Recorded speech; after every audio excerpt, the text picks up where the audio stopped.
Bonjour, cette semaine, mon conseil, c'est un bâton de pratique. C'est très simple, c'est très peu coûteux. Tout le monde a un vieux bâton à la maison.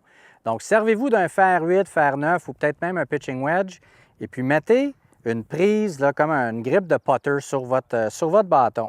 Ça, ce que ça fait, c'est que ça va vous aider grandement. Là, les débutants, les gens qui débutent au golf, c'est hyper difficile de comprendre où la face du bâton elle est à l'impact.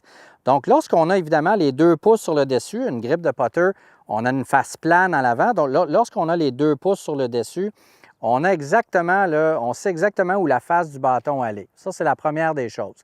Deuxième des choses, les gens qui ont beaucoup de difficultés autour des verres, bien évidemment, lorsqu'on simplifie les choses, lorsqu'on est capable d'y aller d'un mouvement linéaire comme avec un fer droit, encore une fois, ça va améliorer votre jeu court. Et évidemment, sur l'élan complet, moi, je pratique souvent avec ce bâton-là, d'ailleurs, où il y a des joueurs du PGA Tour qui s'en servent.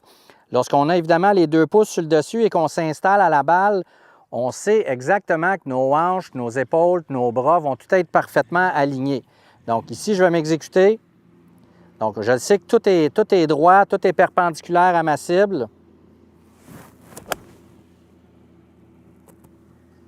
Et je le savais exactement à l'impact que ma face pointait directement à la cible. Donc, c'est un bâton qui est très peu coûteux et très efficace lorsque vous pratiquez. Sur ce, bon golf!